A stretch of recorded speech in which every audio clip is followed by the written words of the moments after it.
Hey everyone, this week on Rich with Cars, I bring you 2022 Lincoln Aviator Black Label Edition. This particular model comes with an Alpine white interior and a pristine white exterior. Really, really nice. I'm gonna go over a quick overview of the exterior, interior, engine, cargo, and some of the features of the vehicle. So strap in, let's take a look.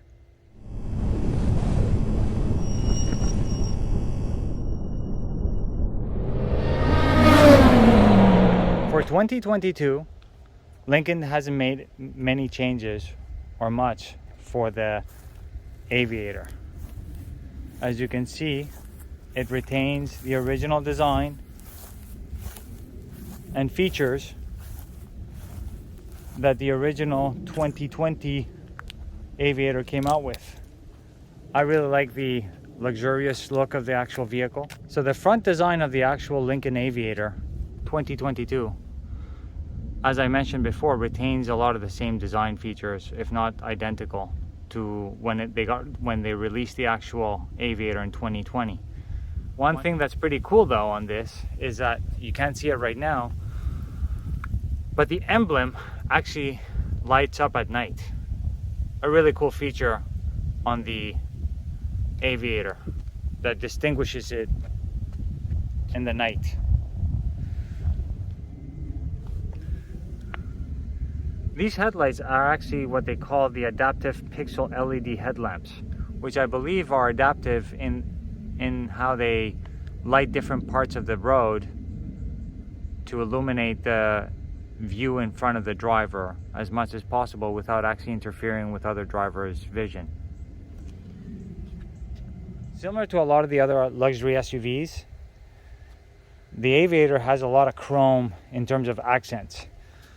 Starting from the front grille to some of the accents around the actual fog lights. We've got the wheels, which are 22s that come with this Black Label Edition Aviator. Really love how they actually look in terms of the laser cut spokes over there. And you also have the area where the lug nuts basically go in. They're covered to give it more of a flush and luxurious look. Really like the look of these wheels and the styling of them, and the fact that they're massive 22s. I don't know if you can see some of the shimmer or the gloss, the actual flake in this white pearl color. Really, really nice. You have the badging here on the side and showing the actual model name, Aviator. It's pretty cool. I actually like it. It's a nice little design touch over there. Gives it a little sense of, luxurious feel. And then as we move on to the side, we can take a look at the profile, the rear three-quarter view of the vehicle. And, some people aren't too crazy about it. One thing that I actually kind of find is cool is how slims down the rear. And then we move on to the rear where we have the taillights. Kind of cool because I like this full LED light bar that goes across. Like I mentioned in some of my other reviews, this is something that's starting to become quite common within the luxury segment. So something that's pretty, I guess, cool now. The other thing also what I like is how they actually have Lincoln written in the rear. A lot of other manufacturers are doing this, like Lexus, Porsche. You're starting to see the actual names being written out in the rear. And as we move a little bit further below, then you got the twin dual exhausts in the rear that pop out, give it a more sporty look. So it mixes a bit of sportiness with luxury as well. And another cool feature that I found, this doesn't actually have door handles that pop out. I'm trying to pull, but you can't. It's actually a button, so it's full electronic doors, as you can see right there. Pretty cool. It also has, like many other luxury vehicles, soft closed doors. Something else that I really like is the fact that you have this code where you can actually lock or unlock the door of the vehicle and basically have access to the interior. This 2022 Lincoln Aviator comes with air suspension as well. It's called the Air Glide suspension, and it actually allows the ride of the vehicle to be much more plush. The interior of the 2022 Lincoln Aviator is quite inviting, to be honest. I'm very impressed with what Lincoln has done in terms of the design and features for this particular model. One thing that I'm impressed is, as you can see, these seats, they have a lot of different articulation points. And that's because these seats are actually 30-way power seats.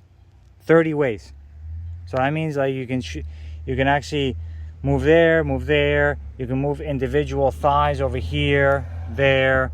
You can even move like this area is right here. So I mean, there's so much settings, it's unbelievable. So I mean, that's definitely class leading. You don't get to see that often amongst the luxury vehicles. And I love how the design of the seats are, in that you have the white with some design in the middle, and then you have the black piping that basically goes all around each section, including the headrest as well. And then you see a little cool design aspect is that, I don't know if you can see it, but this Lincoln badge on the side of the headrest. Really, really cool little design aspect. But then if we start off here on the doors, you got some sort of like a dark brown.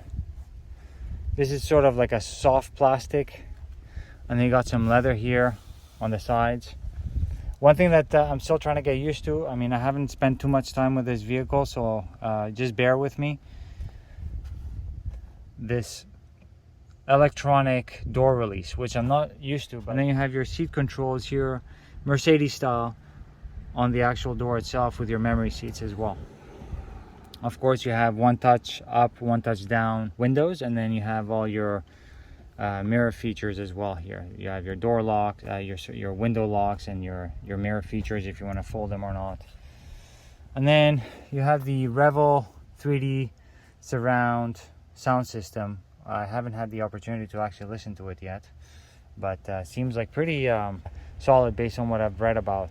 So to start off with, I really love the steering wheel on this Lincoln Aviator. It's a 3-spoke steering wheel with multiple controls. As you can see here, I haven't started the car yet, but you have a whole bunch of different things.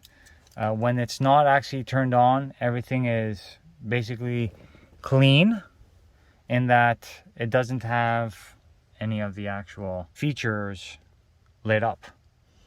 A button that I noticed as I was getting in before is this, which is pretty cool. It's a talk button to be able to talk to some of the passengers in the rear. And then you have your stalks here for your wipers and your turn signals as well. One thing that I was actually not used to be honest, was the actual light switch.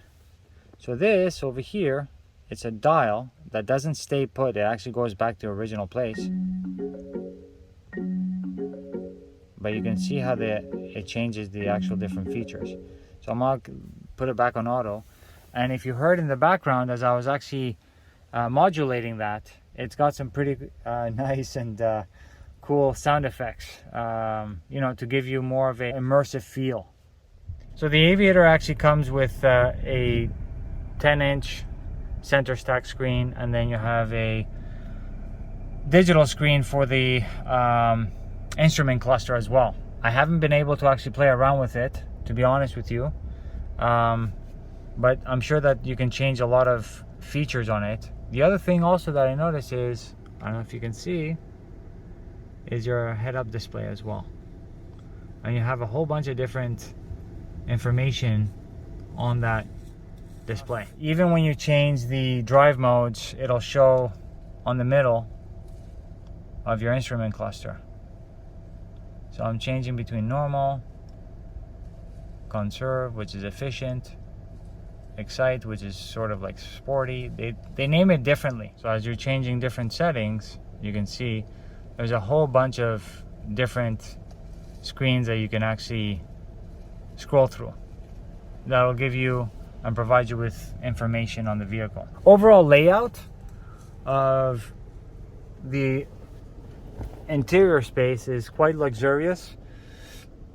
This black label edition is called the Chalet, so it kind of makes you feel like you're in a chalet, I guess like up in the mountains style, you know. And it's pretty nice, to be honest with you. Like I said, I really like the design of the seats, with the black piping around different areas of the seat, and then you have all this gloss black, and then some finished wood over here with some clear coat, and then you have your middle compartments for storage, and then your cup holders as well. Thing that I noticed about these cup holders, kind of like in the GV80 as well, is the fact that these cup holders aren't that big to hold larger bottles, but they'll do the job, I guess, in terms of regular bottles.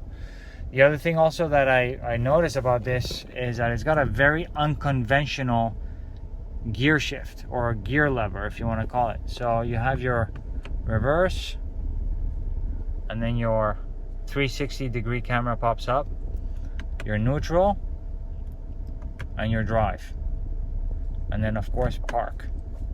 So, you know, every different manufacturer now is actually coming up with their own way to integrate their electronic gear shift or gear levers. So, you know, they did this most likely to actually conserve space. You have your drive modes, your parking brake, your HVAC. One thing that I really liked is the fact that they actually maintain some physical buttons to access some of the you know, more common controls. So like your HVAC controls and your heated and cooled seats as well. And then you have very basic radio controls and sound controls as well.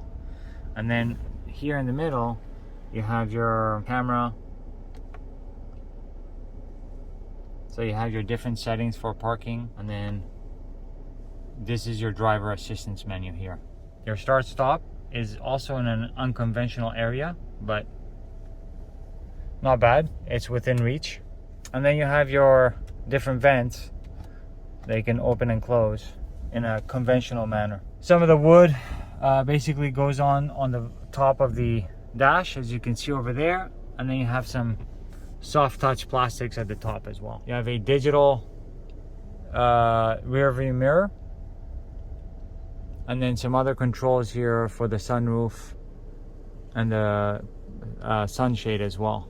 It's a full length sunshade with a sunroof that is just here in the front, that covers the front.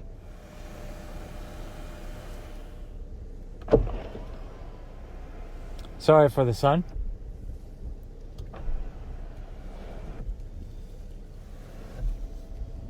And then continuing on to the passenger side, you have the same types of controls for the seats, on the door for the passenger.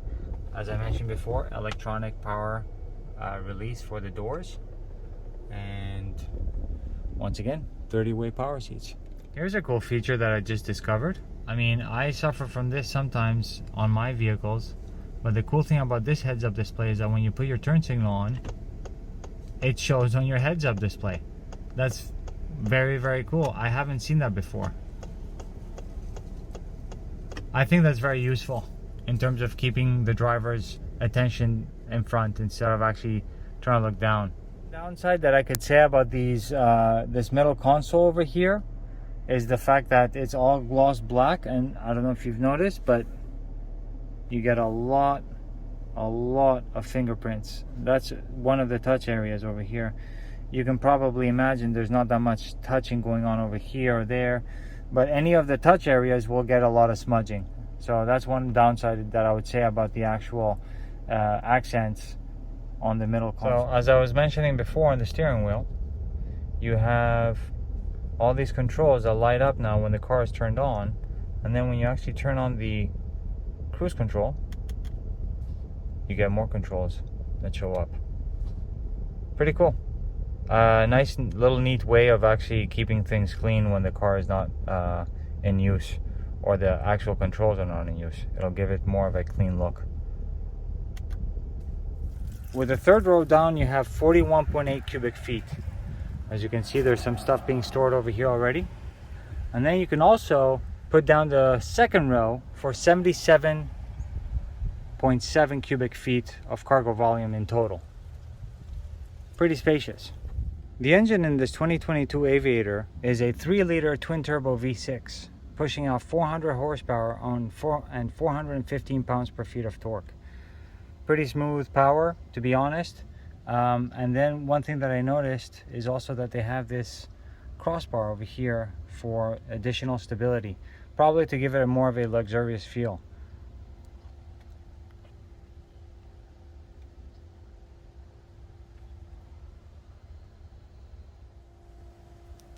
Well guys, I hope you enjoyed this quick review of the 2022 Lincoln Aviator Black Label Edition. I love doing this review. I got to see one of the competitors, I would say, to the Genesis GV80. I really like this car quite a bit, but I think I would still stick to my GV80 anyways. Don't forget to like, subscribe, comment below, and please stick around for the next one. I'll see you guys next time.